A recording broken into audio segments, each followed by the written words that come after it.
Right, people, welcome. This is so funny because I was just sat in bed watching videos of someone driving around my car as a POV, and I was like, I have this car. It's a summer's evening. Why not go and make my own bloody video instead of sitting here watching one? So that's what we're doing. Car's just been in for a full service. I've just got it back. It is running so much better now that it's had that full service on the engine. Plus, we have got new sport brakes. We've got uprated brakes, discs and pads, running absolutely way too much power for this sort of weight of car, but it just gives me more confidence around the corners. And then we took off the mud flaps because the car looks so much better. And it's also splash green, because why not? You don't see many MX5s this colour. I love it. I've only seen one other on the road. We're going to do a little bit of a drive. I've got a nice country road lined up just through here. Then it goes into a small town, and then we're going to do a little bit of a dual carriageway just to give you an all-round perspective of what this car's like to drive. And yeah, I'll shut up through most of it, but I'll talk as well about the car while I'm going. So yeah, let's let's go. I'll be quiet for this first section. I'll let you enjoy this country road that's coming up, because this is one of my favourite roads where I live. And I know these roads quite well, so I should be able to go the speed limit at a comfortable pace around these corners with these new brakes as well. It's my first time going down this route with these new brakes, so we'll see the difference. But already that variable valve timing is opening up on the engine. It's fucking so good. It's almost like VTEC. I'll pull the windows up just so the wind noise is a bit deflated. Let's go. Let's send it around these roads. Give you the full MX5 experience.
God, these new brakes are so fucking good, it's a joke. I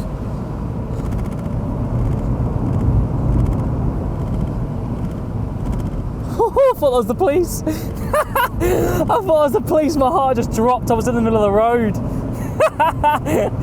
I shit myself then. False alarm. We keep going. I was doing the speed limit, just maybe not in the right lane. God, these roads are so good. Oh, a bit of a bump.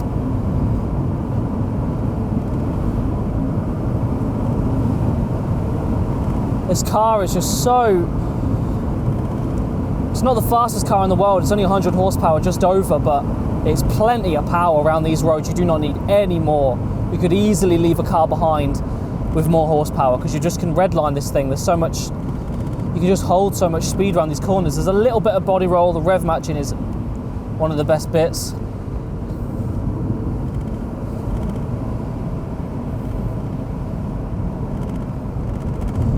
There is a bump here, so I'm going to slow down. There's a really big bump here, and I do not want to fucking bottom out this car again. Done this before. There we go. There it is.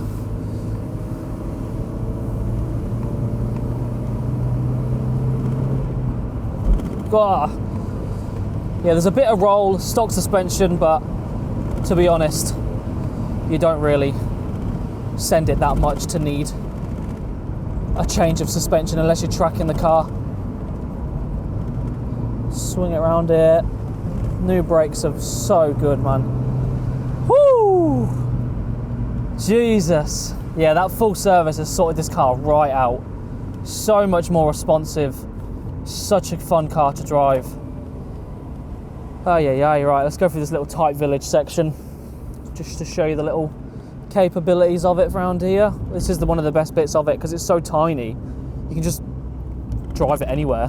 Like, you can squeeze through any little gap around all these sort of places. God, I love this car, man. Hopefully you can see. I always get paranoid on these POVs that you can't actually see where I am and you're just looking at like the roof or something, and then I get home to my desk and it was a waste of time. I really want a back box as well, because around here would be so nice just for a little bit of responsiveness with the well, just a bit of audio when I put my foot down instead of just silent. It's the one thing that is a shame from stock. It's really, really quiet. The streets are so tight. It's quite nice around here actually. I might do another POV where I actually take the camera out and then I do some pictures as well, because if you guys are watching this, you might not all be interested in photography, which is what I normally do, but I might be able to do like a bit of a mixed video where I do a driving video, but then everyone likes to take pictures of their car, so I can teach you a couple of little things about taking pictures of your car with your phone or whatever as we drive around in the car as well. That might be a cool little video.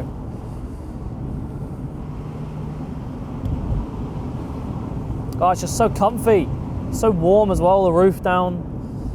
I love it. I love it. As well, it's like this pillar. I mean, this is my first convertible, so maybe they're all like this, but this just feels so far forward to the point where this is also open. Look at that sunset. This is also open. Like, there's so much space here. There's nothing blocking my view or anything. It's just, there's just everything here. It's just weird. I love it. Oh, we're actually going to be driving towards the sunset. Maybe this is the thumbnail. When I catch the sunset coming up, I'll try and get a thumbnail. This might be it. Let's have a look when I get around this corner. My screen's really dirty as well. Let me just clean the screen for you. It might be, hopefully it's not showing up on the camera. Oh, look, the sunset. Is that the thumbnail? That might be it. Let's head this way. Well, this just leads towards the dual carriageway, so we'll go down here. First gear.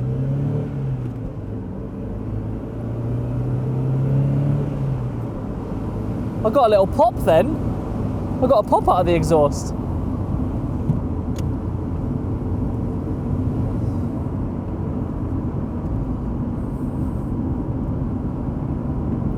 Oh no, this will be the thumbnail when this sun comes around now. Yes, look at that. That's a thumbnail if I've ever seen one. You ready? Hold on.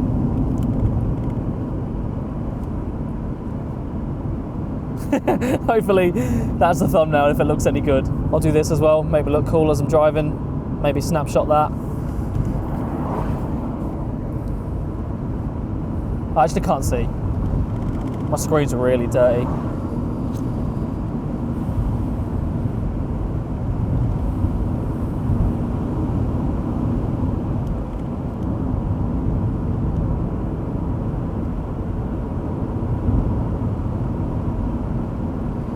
You'll see in a minute the actual problem I have with this car when we get onto the dual carriageway.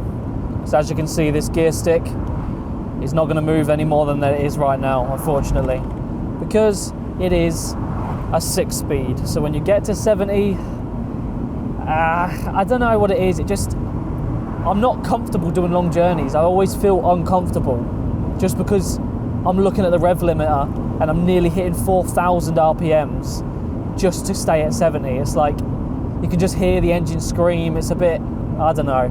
That's just the one thing that I have with this car that annoys me a little bit. It's the only thing. But then I could have solved that by buying the 1.8, but I just didn't want to spend the extra money.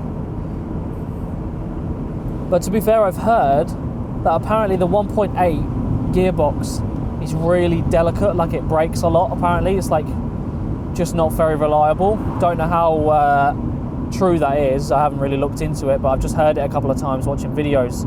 People saying that the 1.8 is not very reliable transmission-wise. But it will be interesting to feel the little bit of power boost from 1.6 to 1.8. I don't know if it'll be huge, but I'll be interested to see. I should probably put my lights on. It's getting a bit dark now. Need that sunset back. Let's jump on this dual carriageway and I'll show you what I mean by the gears. I'll keep the windows up as well because that's another thing. Obviously it's with all convertibles, come on. It's with all convertibles, you're gonna get noise.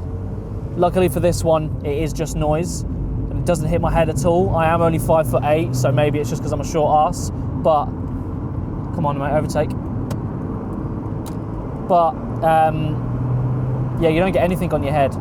I'm clear the whole way. I do have a little back wind deflector that goes, sort of projects it back over your head. I don't really understand what it does, but that's apparently what it does. That helps, but it's just the noise. You have to keep the windows up. If I put the windows down, way too much noise. Wind-wise anyway. But as you can see, I'm at 70, just going over 70. Let's be honest, we all averagely do about 80 miles an hour. So if I go to 70, we're at 4,000 RPM. And I can hear the engine screaming. It's just it's a bit too much, to be honest. That's the one thing, it's the one problem I have with this car. That I just don't want to sit too high. I always find myself slowing down.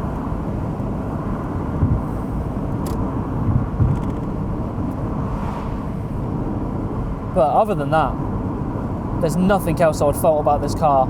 I used to have a 350Z before. Oh, look at the sunset. Wow. I used to have the 350Z before I made this channel, and then I sold it, unfortunately. It was a bag of shit, to be honest. I put so much work into it. Not I didn't, but I paid someone to try and get it through its MOT.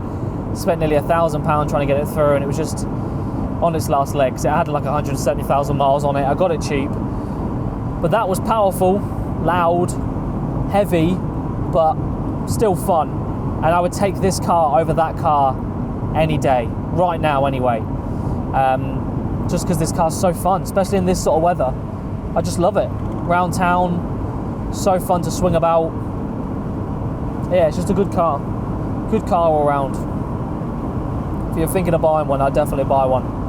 And this is the only problem that I've just shown you here. It's just a dual carriageway, drains your fuel a bit, sits at 4,000 RPMs. There's a train as well with a sunset. It's like a movie. This has got to be the best MX5 POV you've watched. I always see them, there's so many of them, and they do get good views, so we'll see how well this one does, because my channel's not been very well. Not been very good on views, to be honest. We've only just got started. We're at 500 subscribers now. We're trying to get to 1,000 by the end of the year and monetize the channel. But yeah, the goal is to do this for a living, and I'll make it happen, so I'm going to keep posting every day until it does. Let's overtake this guy.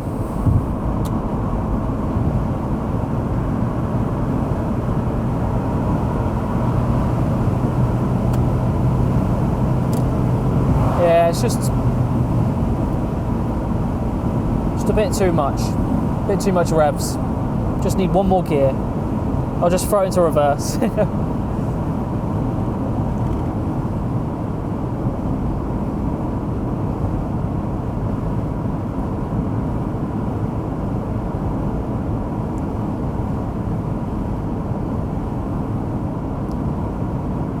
You have to be careful when buying these as well, because a lot of them have got corrosion on the structure.